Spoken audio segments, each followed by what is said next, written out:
Already guys welcome back to common cricket Telugu. So Afghanistan team New Zealand beat చేసింది. Bangladesh versus Sri Lanka match థ్రిల్లింగ్గా జరిగింది. T20 world cup 2024లో Canada team first match win అయింది.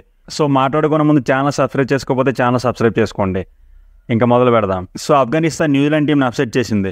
So first batting చేసినప్పుడు Afghanistan team 159 runs score చేసింది. ఇందులో చూసుకుంటే openers రామ్నాలో Gurbaz and Ibrahim Zadran బ్రిలియంట్గా batting చేశారు. And రామ్నాలో Gurbaz రెండోసారి 50 runs score చేశాడు ఈ T20 వరల్డ్ కప్లో, అది కూడా వరుసగా. అండ్ జద్రాన్ కూడా బ్రిలియంట్గా బ్యాటింగ్ చేశాడు. ఇద్దరు కలిసి 100 రన్ పార్ట్నర్షిప్ చేశారు. సో న్యూజిలాండ్ బౌలింగ్ చూసుకుంటే డీసెంట్గానే ఉంది. అండ్ చేజింగ్ విషయానికి వస్తే న్యూజిలాండ్ క్రికెట్ టీం మంచి బ్యాటింగ్ లైనప్తో వచ్చింది. కానీ ఆఫ్ఘనిస్తాన్ టీంలో క్వాలిటీ స్పిన్నర్స్ ఉన్నాడు అండ్ ఫాస్ట్ బౌలింగ్ ఆప్షన్స్ కూడా ఉన్నాయి. అండ్ ముఖ్యంగా మాట్లాడుకోవాల్సింది ఫజల్ ఫరూకి 4 వికెట్స్ తీసుకున్నాడు ఈ మ్యాచ్లో.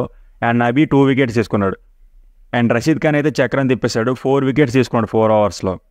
So Afghanistan team first time న్యూజిలాండ్ T20 వరల్డ్ కప్లో బీట్ చేసింది. సో ఆఫ్ఘనిస్తాన్ క్రికెట్ హిస్టరీలో ఆఫ్ఘనిస్తాన్ గెలిచిన మ్యాచ్లో వన్ ఆఫ్ ది బెస్ట్ అవుతుంది మ్యాచ్. సో ఆఫ్ఘనిస్తాన్ టీం బ్యాటింగ్లో బౌలింగ్లో కూడా డామినేట్ చేసుకుంటూ పోయారు. టాప్ ప్లేయర్స్ ఉన్నారు, Devon Conway, Kane Williamson, Glenn Phillips లాంటి ప్లేయర్స్ ఉన్నారు. బట్ 75 రన్స్కి ఆల్అౌట్ అయిపోయింది. Afghanistan back to back 2 matches win అయింది T20 వరల్డ్ కప్లో. అండ్ టేబుల్లో చూసుకుంటే ఫస్ట్ పొజిషన్లో ఉంది. సో ఆఫ్ఘనిస్తాన్ క్రికెట్ టీంకు సూపర్ 8 వెళ్ళే ఛాన్సెస్ ఎక్కువగా ఉన్నాయి. So New Zealand cricket team next మ్యాచ్లో ఖచ్చితంగా విన్ అవ్వాలి, లేదంటే సూపర్ 8 వెళ్ళే ఛాన్సెస్ తగ్గిపోతాయి న్యూజిలాండ్ టీంకి. సో ఇప్పుడు బంగ్లాదేశ్ వర్సెస్ శ్రీలంక మ్యాచ్ గురించి మాట్లాడుకుందాం. బంగ్లాదేశ్ టీం బౌలింగ్ అంత సూపర్గా ఏమీ లేదు, బట్ శ్రీలంక టీం బ్యాట్స్మెన్స్ అందరూ తడబడ్డారు. అండ్ శ్రీలంక చాలా తక్కువ స్కోర్ చేసింది. అండ్ ఓపెనింగ్లో చూసుకుంటే పతుమ్ నిశంక బాగా బ్యాటింగ్ చేశాడు. సో నిశంక వల్ల శ్రీలంక టీం 124 రన్స్ స్కోర్ చేసింది ఫస్ట్ ఇన్నింగ్స్లో. అండ్ బంగ్లాదేశ్ చేసింగ్లో లిటన్ దాస్ 36 రన్స్ అనుకుంటా చేశాడు. దాని తర్వాత వచ్చిన హృదయ్కి మనం ఎక్కువ క్రెడిట్ ఇచ్చుకోవాలి. హృదయ్ ఈ మ్యాచ్లో హై స్ట్రైక్ రేట్తో బ్యాటింగ్ చేశాడు, 4 సిక్సెస్ స్కోర్ చేశాడు. సో హృదయ్ అవుట్ అయిన తర్వాత బంగ్లాదేశ్ బ్యాట్స్మెన్ అందరూ ఒకరి తర్వాత ఒకరు అవుట్ అయిపోయారు. బట్ గ్రీజ్లో మహమ్మదుల్లా ఉన్నాడు.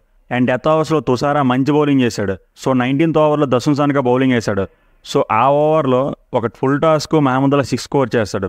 సో అదే మ్యాచ్కు టర్నింగ్ పాయింట్. సో మహమ్మదుల్లా ఈ మ్యాచ్ని ఫినిష్ చేసి చూపించాడు. సో ఓవరాల్గా శ్రీలంక వర్సెస్ బంగ్లాదేశ్ మ్యాచ్ చాలా థ్రిల్లింగ్గా జరిగింది. సో ఎవరు నాగిన్ డ్యాన్స్ చేస్తారో అనుకుంటే బంగ్లాదేశ్ వాళ్ళు చేశారు లాస్ట్కి. So Canada versus Ireland match గురించి మాట్లాడుకోవాలి. ఐర్లాండ్ టీం సో 2 టీమ్స్లో పోల్చుకుంటే ఐర్లాండ్ టీం చాలా స్ట్రాంగ్గా ఉంది. అండ్ ఫస్ట్ బ్యాటింగ్ చేసినప్పుడు కెనడా టీం స్టార్టింగ్లో ఓడిపోతుందేమో అనుకున్నారు. ఒక్కసారి నికోలస్ కీటన్ బ్యాటింగ్ వచ్చాడు. సో నికోలస్ కీటన్ వల్ల కెనడా 137 రన్స్ స్కోర్ చేసింది ఫస్ట్ ఇన్నింగ్స్లో. సో చూసే వాళ్ళకి ఎలా అనిపించిందంటే ఐర్లాండ్ బ్యాటింగ్ లైనప్పుడు చాలా స్ట్రాంగ్గా ఉంది కనుక ఈ మ్యాచ్లో ఐర్లాండ్ ఈజీగా విన్ అవుతుంది అనుకున్నారు. బట్ కెనడా గుడ్ గేమ్ ప్లేతో వచ్చింది. సో ఐర్లాండ్లో ఉన్న ఇంపార్టెంట్ వికెట్స్ అని తీసుకున్నారు. బాల్బైర్నే కానీ, పాల్ స్టిర్లింగ్ కానీ, టక్కర్ అందరు వికెట్స్ ఈజీగా తీసుకున్నారు.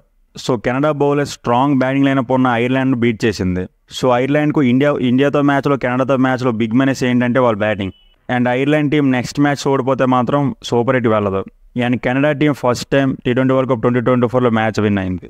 సో వీడియోని లైక్ చేయండి. And for more updates channel subscribe చేసుకోండి. Thank you everyone.